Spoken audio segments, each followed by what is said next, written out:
Olá, sou a Aline Santos. Eu sou Yane de Jesus. E esse é o Entre Irmãs. Olá, eu sou a Aline Santos, sou mãe solo do Vitor, um homem de 18 anos, sou planejadora financeira e gerente comercial. E eu sou Yane de Jesus, sou atriz, cantora e comunicadora e sou mãe da Naíma, uma bebezinha de 1 ano e 9 meses. E esse é o Entre Irmãs.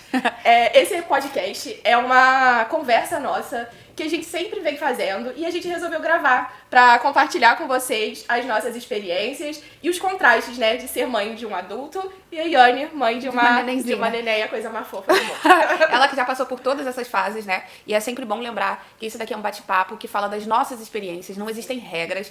Aqui é justamente pra gente poder trocar, bater um papo e trazer pra vocês essas nossas experiências e a gente poder trocar mesmo, sem regras. Exatamente. E pro nosso primeiro tema, nós vamos falar dos contrastes de como ser mãe, criar, escutar e guiar um bebê, uma criança e um adolescente. Sempre lembrando, como a Yane disse, que é um bate-papo das nossas experiências, né? É isso aí. A gente vai dar uma colinha aqui, a gente tá no nosso primeiro episódio. Vocês tenham paciência com a gente. Vamos lá. Tema 1, Aline. O sono. O sono. O sono melhora. Fala pra mim. Por favor, gente, que melhora. Eu tô numa fase que tá bem complicada, né? Sim. Porque a Naíma, ela tem o primeiro sono na cama dela, aí acorda, vai pra cama dela de novo, só que depois desse segundo sono, nunca mais. E aí é aquela coisa, né? Eu durmo amamentando assim. Ela acorda e eu tento virar, e aí, enfim, não existe corpo sadio, mesmo que eu faça academia, que sustente esse sono picotado. E como que é pra você, assim? Porque tem a questão do adolescente, né? Trocar o dia pela noite com essa ideia do celular. O Vitor tem o quarto dele. Como é que tá sendo pra você? Eu sempre dividi a cama com o Vitor, né? Como eu disse, eu sou mãe solo. Então, essa sempre foi uma realidade pra mim. Então, tipo, desde bebê, ele dormia na cama comigo. Então, eu amamentei, Sim. né? Dormindo. Teve essa experiência de amamentar torta. Tive essa experiência de amamentar torta. Inclusive, tem várias fotos nossas, né? Juntinhos. Dele dormindo, assim, no meu braço. Sim. A minha mãe dizia que ele dormia cheirando meu sovaco. É o cheirinho único da mãe, ali onde tá o substrato mais crucial, fundamental do que a mãe. Exatamente. Então a gente dormiu durante muito tempo assim, e há em torno de 4, 5 anos que a gente de fato cortou esse cordão umbilical. E ele foi dormir no quarto dele, porque antes eu morava com os meus pais, então a gente dividia o mesmo quarto. Sim. Dormíamos numa cama de casal e, assim, isso nunca foi um problema, porque depois, sei lá, eu acho que a gente se acostuma de alguma forma. Sim. Né? E ele foi crescendo, dormindo melhor também e tudo mais. E aí, quando a gente, finalmente, cada um teve o seu quarto, ele passou um mês dormindo no mesmo quarto que eu. Tadinho. Até ir pro quarto dele. Sim. E ele fez essa mudança quando ele se sentiu seguro, quando foi bom pra ele. E eu confesso a você que eu sinto falta até hoje. Gente, eu acho que isso é uma coisa que, pra mim, marca muito. Porque as pessoas falam, porque tem que ser, pra criança vai ser melhor assim, porque tem que colocar a independência. E a mãe? E a mãe? E a mãe? Quando eu lembro que a pediatra da Naíma falou assim, mãe, quando ela tinha 9 meses, né, Yane, você já fez o seu papel de mãe amamentando a Naíma. Daqui em diante ela já não precisa mais da amamentação. E aí eu saí da consulta, entrei no carro e comecei a chorar. Porque a gente também se torna dependente daquela relação da amamentação. Sim. Não é porque a gente quer que a criança fique dependendo da gente eternamente. Acho que é até muito pelo contrário, né? Mas a gente cria essa relação de vínculo da criança estar ali e ter aquela troca de olhar, aquele afeto, enfim, né? É um momento único, né? Eu digo que é quase, pra mim, Aline, né? Quase algo egoísta, assim. E eu até compartilhei com uma amiga que não é mãe, né? Ela tava falando ali sobre a relação dela com a mãe dela. E aí eu venho refletindo muito sobre isso, né? Como comentei, o Vitor tem 18 anos. E a vida da mãe, ela ir se fazendo menos necessária na vida Sim. do filho. E isso é muito dolorido. A gente precisa falar sobre isso. Porque ninguém conta isso pra gente, né? Exato. Fica subentendido, mas pra quem? Porque pra mim não tinha ficado. Eu acho que essa questão de não ser necessária, porque a gente começa aquela vida sendo extremamente necessária e sendo desnecessário é um trabalho psicológico, Muito assim. grande. O ninho vazio já começa daí, gente. Não é quando o seu filho sai de casa. Vai viver a vida adulta. Exatamente. É enquanto ele está dentro da sua casa mesmo. São vários ninhos vazios, né? São muitos. Tipo, primeiro você mais do que necessária pra gestar. Então você gesta durante 9 meses. Você já se torna mãe gestando, você vai se adaptando. Você vai se adaptando àquilo, aquele corpo que tá crescendo dentro de você, as mudanças no seu corpo, no seu emocional, tudo que acontece durante uma gestação. Sim. E aí depois você é muito necessária ali no momento da amamentação, mesmo que você não tenha a possibilidade de amamentar o seu filho com o seu peito, mas você se faz necessário para que aquela criança se alimente. Sim. Né? E aí ele começa a andar, aí ele senta, engatinha, São várias etapas, fala, e tudo isso você se faz necessário ali para aquele ser humano, né? E aí começa ele entrar na adolescência, e aí você se faz cada vez menos necessária, que acho que o papel dos pais de uma mãe é ser isso mesmo, mas só que como que você elabora isso dentro de você? Como que você constrói essa ponte e como que você percebe isso sem se afastar daquele outro ser humano, sabe? Sim. É muito sensível, né? Uma linha muito tênue. É muito tênue. E é muito difícil você assumir que você não é mais necessária. Eu não sou mais necessária pra vida do Vitor. Em relação a nada prático, vamos dizer assim. O vínculo é eterno, não tem jeito, né? Não é que a necessidade biológica, vamos dizer assim, né? De construção psicológica, continuam também, né? Sim, pra sempre. Eu acho que eu e o Vitor, né, nós fomos nós dois, óbvio que tem a Yane e toda a nossa família, que foi essencial pro nosso crescimento, né? Pro meu crescimento e do Vitor, mas só que nós temos um vínculo muito forte. Sim. A gente faz Vocês se muitas tornaram coisas muito parceiros, juntos. são muito parceiros, né? Essa relação é muito bonita, de confissão também, é muito legal. E eu acho que é isso que vai fazendo com que a gente se fortaleça, né? Eu me se sinta mais segura. Exatamente. De saber que você fez um bom trabalho, né? Tipo, saber que ele vai voar, que ele vai fazer as escolhas dele, que ele vai ter os amigos, que ele vai ter outras pessoas que são tão importantes na vida dele, mas que ele tem a certeza, que eu também tenho a certeza, de que o nosso lugar ali, sabe, o nosso ninho... É único. É único e nada é capaz de romper com esse laço, sabe? Eu acho lindo. que é isso. Emocionante. O Vitor vai ver. Vitor, atenção, sua mãe aqui, ó. Querendo chorar. Faz parte. Eu acho que esse podcast a gente vai chorar um pouco. Cara, isso me leva pro segundo tema, que é a birra.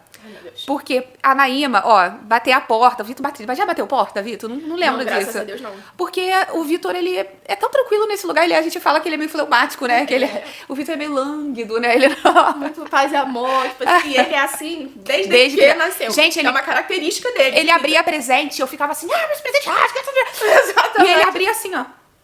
Eu ficava, meu Deus, criança, cadê a energia? Vamos. Mas eu lembrei de um dia que a Naíma fez uma birra no shopping. Eu tô na fase dessa teimosia da Naíma, que faz parte da construção desse eu, dessa criança, né? De se diferenciar e saber que ela também tem as vontades dela. Só que aí, gente, como que a gente faz? Como que a gente... Eu acho que, pensando nessa situação específica do shopping, que ela se jogou porque ela queria subir a escada rolante sozinha. Eu podia até dar a mão pra ela, mas ela queria ir com os pés dela, né? Só que eu tava com carrinho, com bolsa, com ela, com mochila, sozinha. Então não dava pra eu deixar subir com ela, não tinha onde enfiar tudo, né? E aí ela gritou, se jogou no chão do shopping, rodou. Fiquei assim, o que eu faço? Eu de verdade, eu não soube o que fazer. O que eu fiz? Deixei ela gritar. Fiquei segurando ela no chão, olhava pra cara dela e falei, calma, Naíma, respira. E você tentou respirar junto, né? Exatamente, porque eu acho, assim, a percepção que eu tive naquele momento, vivenciando aquilo, tendo sido uma pessoa que já esteve no shopping vendo uma mãe passar por essa situação, eu fiquei assim, meu Deus, tadinha dessa mãe, essa criança que não chora, não para de chorar. Tadinha, deve estar cheia de vontade, né? Ai, essa mãe precisa dar limite pra essa criança. Olha a minha hipocrisia. Aí vem, né? Vem que a vida te dá um tapa na cara. E aí, eu falei, cara, essa situação acontece porque eu tenho consciência de que isso é normal a criança fazer. Só que o que causa na mãe, naquele momento, é o medo, ou o envergonhamento, existe essa palavra? Não sei. A vergonha de ver... Neologismos. De ver as pessoas e o que essas pessoas vão pensar sobre essa mãe. E aí eu falei, cara... As pessoas estavam olhando, eu vi algumas pessoas olhando, só que quando eu parei de prestar atenção exatamente nas pessoas e prestei atenção na Naíma, a coisa funcionou de outro jeito. Porque eu parei de sentir dor pelas pessoas olharem e comecei a sentir dor de raiva, entendeu? A dor me passou. Caraca, Naíma, eu tava aqui nós duas passeando juntas, rolê de garotas, meninas juntas, passeando, sabe? Vamos ficar na moral. Eu peguei, abracei e falei, calma, eu sei que você tá frustrada. Vamos lá, que tem uma pediatra, eu acho que ela não é pediatra, é uma moça, eu não sei qual é a função dela exata, qual é o nome da profissão dela, mas que ela guia mães na internet, sim, né? Maravilhosa. Ela é muito legal, né? Que fala pra gente acolher essa dor, e eu aprendi muito isso com ela. E acolhi esse desespero que ela tava de querer fazer uma coisa que não podia. Só que não adiantou, ela saiu gritando o shopping inteiro. Gritou, e eu só coloquei ela aqui no colo, saí empurrando, que eu saio com o carrinho e com o canguru, porque o canguru é emergência agora, né? Porque minha coluna tá aqui, ó, já. O peso da criança lascou minha coluna inteira. Soquei ela dentro do canguru. E aí, saí andando com ela gritando pelo shopping, e veio um abençoado, um ser de luz. E chegou e falou assim, que mãe é essa? Gente, eu não falei nada pra ele. Eu só olhei. Assim, eu olhei. Só que eu acho que ele olhou dentro do meu olho, porque ele ficou envergonhado. Que bom, mas você devolveu o constrangimento. Sem falar, como é que pode? Ou ele sentiu alguma coisa que eu demandei pra ele. Eu devolvi aqui, ó, fiz igual a flecha, voltou e devolveu. Aí, voltei a demanda pra ele, gente. A gente tem que aprender também. Quando a gente se torna mãe, a gente aprende com mais força, né? Devolver. E aí, sentei no banco do shopping e só chorei. Ela começou a mamar. Acho que foi o nível de estresse mesmo, né? E sentei, chorei. Ela mamando, as pessoas passando, me olhando. Eu falei assim, é isso. Chorei, desabafei. Peguei o Uber e fui pra casa. Gente, Uber não. Peguei o carro de aplicativo. Eu não vou fazer propaganda de graça, aquela. Como diz a Déia, o Léo corta. O Léo corta. Alô, Déia, gente, não inviabilize. Eu faço propaganda de graça pra Déia, porque ela sempre acolheu todas as minhas vontades de ouvir alguma fofoca boa. Enfim, a birra é um momento realmente que a criança tá começando a aprender a se expressar e não sabe dizer o que tá sentindo, né? Então, acho que esse é um momento muito sensível, muito difícil, mas que a gente, com muito autocontrole, com o psicológico, tentando trabalhar esse psicológico, né, pra não surtar junto com a criança. Alguns momentos eu acho que tá tudo bem, assim, agressão, eu acho que realmente não vale a pena bater, porque a criança se torna uma criança violenta, e não é isso que a gente quer pro mundo, na verdade, né, mas tem momentos que a gente fica cansado, que a gente só grita ou sai ou tenta dividir com outra pessoa, porque senão a gente não aguenta, né? Não. E aí eu acho que entra nesse momento de... Eu chego pro Douglas e falo assim, ó, cheguei da rua, tô estressada, fica com essa criança que senão não vai dar certo, entendeu? E como que era isso pra você, Aline? Porque você não tinha essa parceria do genitor, vou chamar de genitor, do Vitor, mas você tinha, sei lá, gente, tinha meu pai, minha mãe, enfim. Mas você tem essas lembranças dessas birras? Como que é pra você hoje em dia? Por exemplo, o Vitor não quer ir pro trabalho, o Vitor não quer levantar da cama num horário razoável. É um tipo de birra, né? Eu acho que entra nesse lugar da vida adulta. Assim, e é algo que eu venho trabalhando muito dentro de mim, porque, como você disse, né, esse senhor que falou, existem muitas outras vozes que falam ao mesmo tempo, sim, né, que falam e que julgam, ou que tá só tentando ajudar de alguma forma, mas só que tem ali um pouco de julgamento, né? Tem, em algum lugar, né? Em algum lugar tem. O Vitor nunca foi uma criança de fazer birra, assim. Como que foi essa primeira birra que ele fez? Que você me contou uma vez? Cara, ele se tacou no chão, meu irmão. É tudo igual, ele né? Tacou no chão e começou a bater a perna. Eu lembro de catar ele do chão e falar assim, ó. Não é pra fazer isso. Ele fez assim, ó. O nariz. Exatamente. Ele tomou um susto e eu falei, não faz. Caraca. E aí ele parou o surto principal. E nunca mais ele repetiu. E nunca mais ele repetiu. Toda vez que a gente ia sair, eu sempre preparava ele pra sair. Ó, vamos pra tal lugar, vamos fazer tal coisa. Sim. Hoje a gente pode comprar X coisa, hoje a gente vai passar por isso, não sei o quê. Então, assim, ele sempre compreendeu de alguma forma esses lugares, assim. Mas hoje, por exemplo, ele já, né, esse adulto, eu aprendi também a transferir a responsabilidade pra ele. Porque eu sempre fiquei num lugar de falar assim, eu sou responsável pela performance dele. E você, Aline, é essa pessoa de catar responsabilidade, né? Exatamente, infelizmente. A gente é irmã, então a gente conhece, né? Exato, como é que e isso é péssimo, porque assim, não dá pra eu ser responsável por todo mundo. Por todo mundo, né? Então eu venho aprendendo a transferir essa responsabilidade pra ele mesmo. Tipo assim, você vai chegar atrasado no trabalho, meu irmão? Um beijo, entendeu? Não é responsabilidade minha, porque a mãe tá sempre num lugar... A gente fala de performance no mercado de trabalho, não é mesmo? Mas a mãe está sempre tentando performar o melhor, ser exatamente perfeita. Eu acho que é a perfeição. Mãe, né? E que esse indivíduo que essa mãe tá criando seja um ser perfeito, mas ele não vai ser. E eu não posso estar nesse lugar de querer que ele performe o melhor. Eu quero que ele seja o melhor filho, o melhor neto, o melhor sobrinho. Que ele ultrapasse você, eu acho que é isso, né? Que ele seja, tipo assim, o melhor no que ele estiver fazendo. Mas só que ele precisa querer ser esse melhor, né? A gente não pode querer pelo outro, né? Não. Então, isso é numa relação de mãe e filho e todas as outras relações que a gente tenha, né?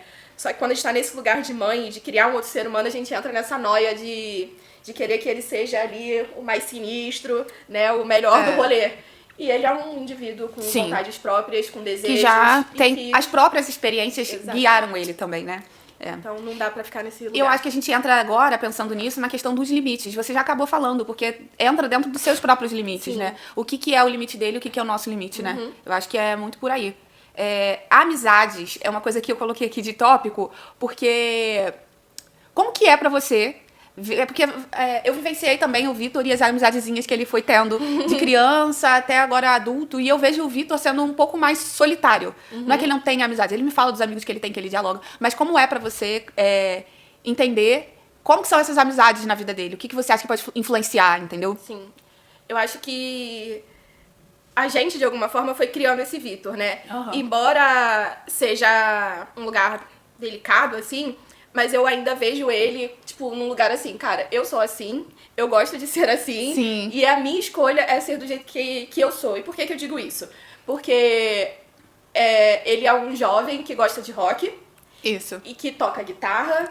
E que o que ele ouve, em 100% das vezes, é rock. É rock. E que gosta de filosofia. Exatamente. Ele gosta de filosofia, ele gosta de psicologia. E ele vai na contramão de um mundo que tá no oposto disso tudo. Embora ele esteja ali nas redes sociais, que ele consuma muito, ao meu ponto de vista, as redes sociais, ele ainda vai no oposto do que a maioria dos jovens fazem. Então isso deixa ele... nesse lugar de... Não lugar, vamos dizer assim. Não lugar, né? Nesse lugar mais distante, de menos amizades e tudo mais. Mas, ao mesmo tempo, quando acontecem situações, assim, de relacionamentos e tudo mais, eu vejo que ele tem esses amigos, sabe? Que ele pode passar a mão no telefone e vai ligar e vai se aconselhar e depois ele vai vir trocar comigo. Então, apesar dele não ter... aquele grande grupo exatamente, enorme como de o Roberto Carlos, né? Eu quero ter 1 milhão de amigos e bem mais forte poder cantar. Ele é o oposto, eu quero ter 3 amigos e poder te ligar. Exatamente, entendeu? Então ele tá formando ali a bandinha de rock dele. Eu acho isso maravilhoso. Eu fiquei muito feliz. Sim. Nós somos católicos, né? Então ele participa ali do grupo do Crisma, toca ali naquela banda. Vamos ao Rock in Rio pela primeira vez. E vai ser incrível que eu tô. Eu nunca fui no Rock in Rio, gente. Eu tô muito feliz por vocês. Nossa, eu Mas, chorei. eu fui falar, eu conversei com o Vitor sobre essa questão de como ele se sentia, porque às vezes eu tenho uma sensação sobre agora ele é adulto, mas adolescente, jovem adulto, que existe uma coisa na criação desses adolescentes que é muito assim, agora ele já tá quase pronto, fica sempre ali naquele meio do quase, e aí se esquece de ouvir o que esse adolescente tem pra dizer. E aí teve um dia que eu fui conversar com o Vitor, né, eu falei assim, Vitor, me conta aí, cara, me fala como é que é pra você essa relação de amizade, como é que tá a escola, a questão da escola, né? Aí ele falou, cara, titia, você sabe ele me chama de titia, porque eu tive um acordo com ele, acho que quando ele tinha uns 6 anos de idade, que ele nunca mais na vida dele me chamaria de tia, que seria titia, como ele me chamava até então, e seria titia para sempre, e a gente tem esse acordo até hoje. Então é um homem de 18 anos que me chama de titia.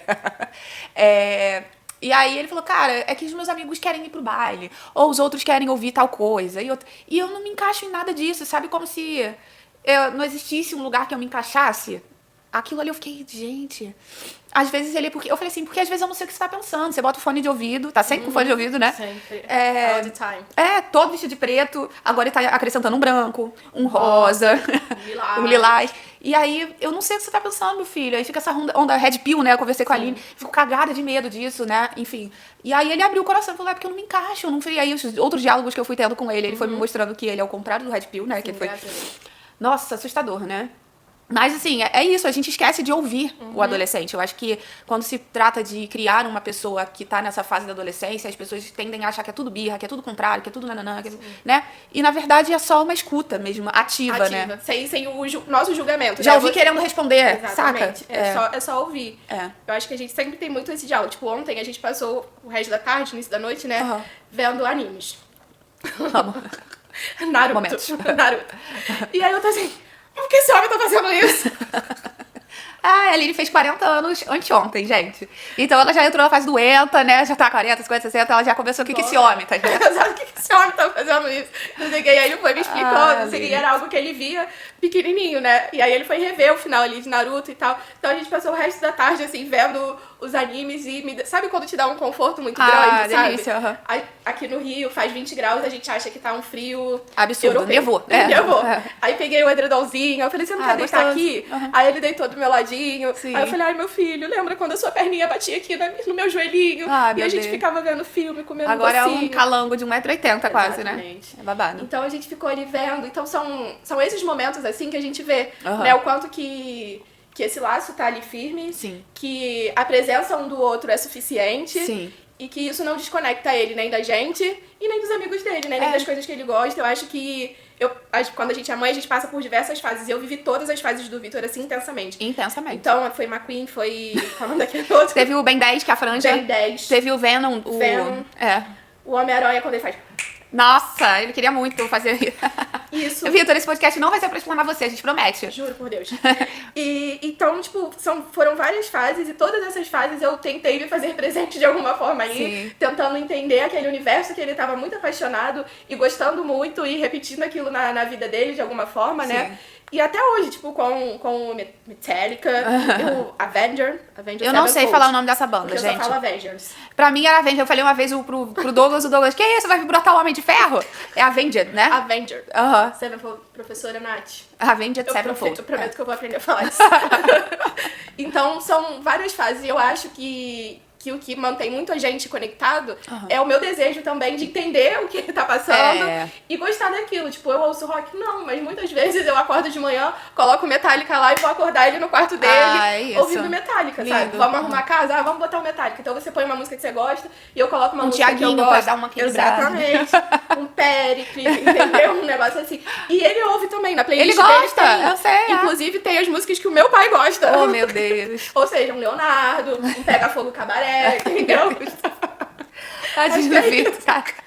Várias influências. Tem muitas histórias, né, com essas músicas. Muitas. E, cara, essa questão de amizade, pra mim, ainda não tem amizade, né, da Naíma. Mas existem as situações que acontecem de relações dessa vida coletiva, vamos dizer assim. Quando a Naíma vai ao parquinho, por exemplo. Sim.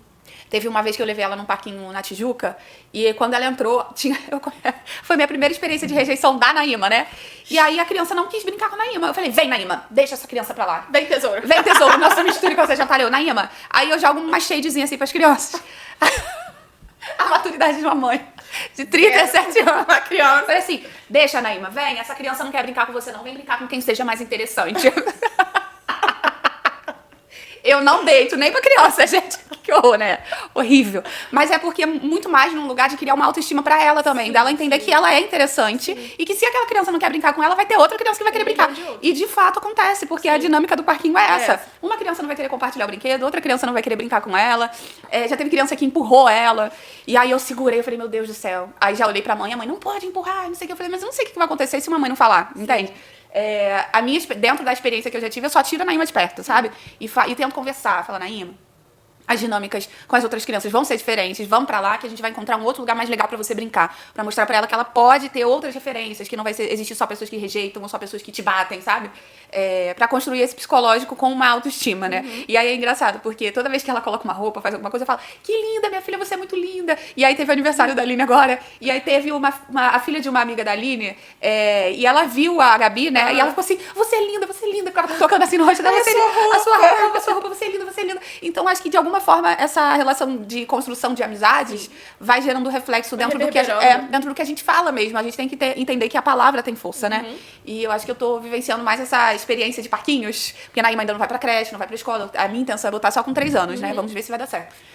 Então a relação social dela é mais quando ela encontra outras crianças assim. Então essas amizades eu tento filtrar para que ela entenda que essas rejeições que ela vai encontrando diante desses encontros de amizades, né, vão mudando ela, mas que ela pode ter a capacidade de encontrar outros lugares que sejam mais acolhedores para ela, né? Acho que é por aí. Vamos ver se tem mais algum tema. Eu acho que foi isso, né, Aline? Olha. Deu.